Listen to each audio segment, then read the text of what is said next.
Good morning. Welcome to Sunday Sunrise. I'm your host, Vicki Carmo, and I'm here with Megan O'Connor. She is the director of the Welcome to America project, and you've actually been with this organization for about 4 years now, right? That's correct. All right. First of all, thank you so much for coming in. Now, this is a great organization. It has a actually fantastic backstory. Can you tell us how it got started and why? Absolutely. So the Welcome to America project was started here in Arizona as a response to September 11th.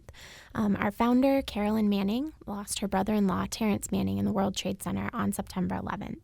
And about a month after that, on October 7th, 2001, Carolyn saw a photograph in the local newspaper about this story was about a family from Afghanistan, political refugees who had come to Phoenix, escaping terrorism and seeking peace. Carolyn realized that this family sought the same things that they did: safety, housing, and a free future. They began collecting items and supporting this family in remembrance of Terrence, and this organization started helping refugees week after week, and now we've been going for about 12 years now. Oh, wow. That is definitely a great story. Now, you guys have been going on for 12 years, but when people think of the Valley, they don't really think of refugees. Are refugees coming to the Valley and we're just not noticing? Absolutely. So the Valley, for better or worse, is very spread out.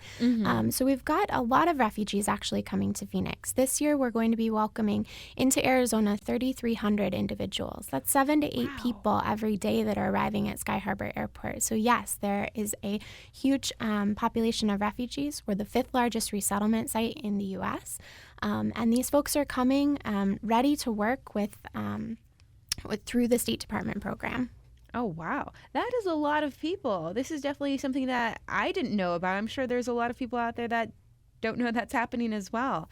You know, I didn't know it was happening either until about 7 years ago when I started an internship with another organization and started to learn that, you can go to different places in the Valley and hear different languages spoken and meet these people who are fleeing the crises that we see on television, that we read about in the newspaper. You have a way to affect folks from these crises right in your own backyard.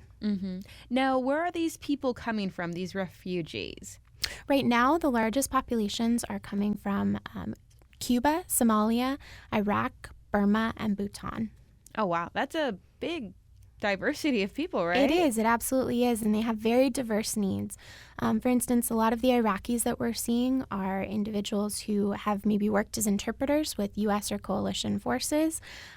We have a large population of Christian Iraqis that are fleeing the terrorism that's happening to them there. And those individuals have a very different experience and style of living than, say, Somali refugees who have been living in camps for many, many years, sometimes decades. Oh, wow. So it's definitely a culture shock, I would assume, for them. Absolutely. And what our organization tries to do is connect with these folks so that they understand that Phoenix and Arizona is a very welcoming community, that we have had refugees and immigrants that have been coming to this country for generations, and that this is a place where they can be successful, where they can be safe, where they don't have to fear they're practicing their religion or terrorism. Oh, wow. That's pretty fantastic. So how do you guys go exactly about welcoming them? Do you go to the airport and hold up a sign and say, hey, welcome to America? We don't do that, actually.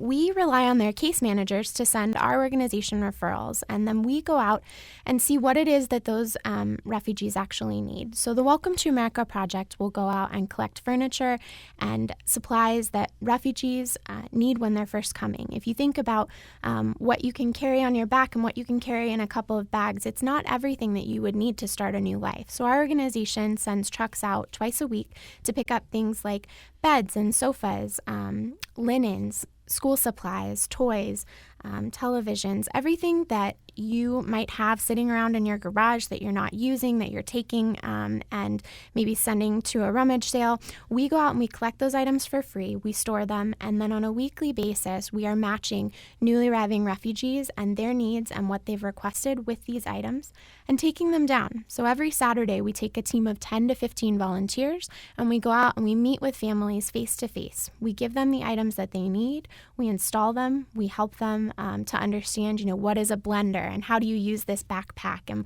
what exactly is this toy and what are these linens. We explain those things, and then we simply have an opportunity to say, Phoenix is a welcoming community. We're glad that you're here, and this is the start of a whole new life.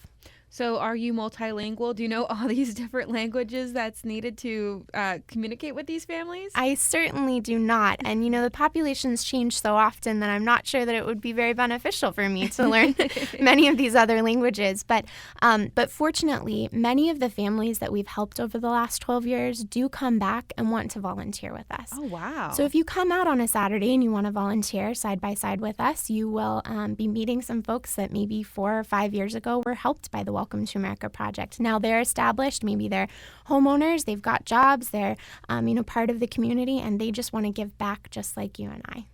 Now, it definitely sounds like you guys are always looking for volunteers and donations. Absolutely. So there's many ways to get involved with Welcome to America.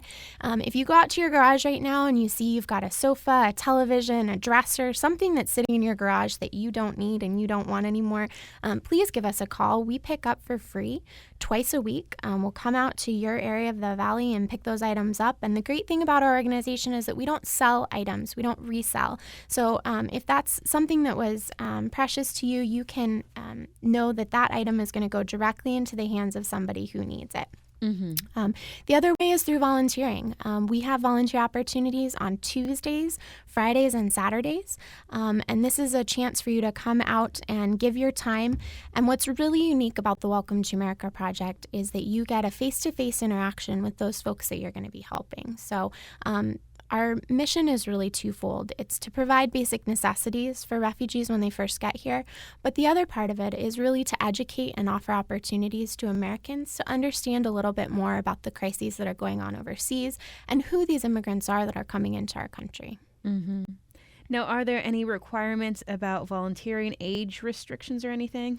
This is an absolutely fantastic opportunity for families or kids. So if you have kids, as young as 7 that want to come out with you and do a delivery, this is a fantastic family opportunity. We have families that come out with many children and they want to volunteer. And it's great because we're going to see families that have kids of similar ages. So it's a wonderful opportunity for young kids to be able to help move a box of kitchen supplies, take it up to a family, and then start playing with the kids from Bhutan or Somalia or Cuba. And it's wonderful to see the children volunteering. Now, to volunteer, you don't need to know multiple languages, right? Absolutely not. Absolutely not. No, we can certainly have volunteers who speak English, but if you do speak another language, that's fantastic also. We can always use community interpreters to help us to communicate with families. But no, we do have interpreters on the deliveries, on opportunities with families. So you can come out if you visit our website at www.w, T like Tom, A like Apple, plikepeter.org. You can find out about volunteering. You can fill out an application. We'll give you a call and we'll get you out to help us welcome new families. All right, perfect. Now, one thing that we didn't mention about donating is that you guys are a 501c3 nonprofit. Absolutely. So every donation is tax deductible. You can not only make a donation of a sofa or a television, and that can be valued and deducted from your taxes, but also cash donations. So in the state of Arizona, there is a tax credit called the Working Poor Tax Credit, up to $200. There's a dollar for dollar tax credit from your Arizona state taxes. So not only is every contribution tax deductible, but we also have this added bonus in the state of Arizona where you can support organizations like Welcome to America Project that are serving the working poor. That is fantastic. Now, you've been working with this organization for about 4 years. What do you say is the biggest misconception about refugees that us here in the Valley have? I think the biggest misconception is probably the program that refugees are coming from. There's immigrants as a larger pool, but refugees are a really very specific case. Refugees have to fit a very narrowly defined description. And so refugees have to cross an international border. They have to be fleeing persecution based on some part of their identity that they can't change. And because of those reasons, they aren't able to go home. Their government is either unable or unwilling to protect them. They are the world's homeless, and they have no opportunity to go home or find safety in another country. And so this is a program through the State Department that gives refugees legal opportunity to come to the United States. They're eligible to work from day one.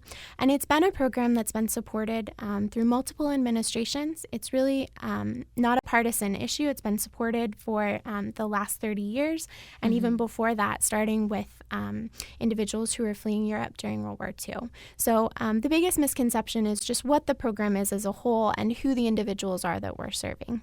So if people want to learn more, they should definitely check out your website. Absolutely. Check out our website or give us a call.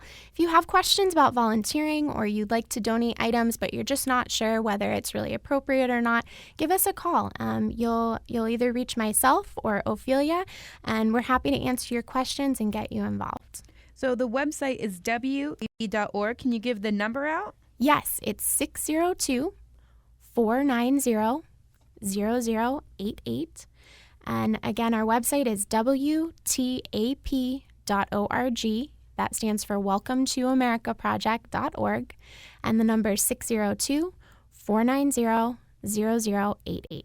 All right, perfect. And you guys are also on Facebook as well, so people can keep up with you guys there too, right? Absolutely. We love friends, and that's a fantastic way to stay up to date on what our needs are and what opportunities there are to connect.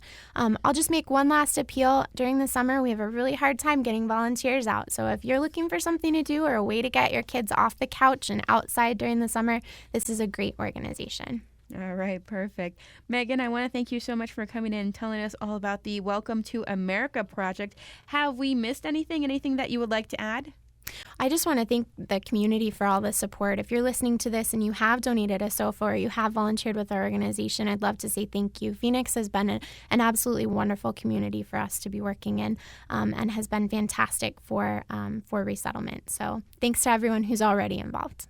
All right, perfect. Once again, go ahead and check out their website. That's going to be WTAP.org, or find them on Facebook. Megan, thank you so much for coming in today. Thank you.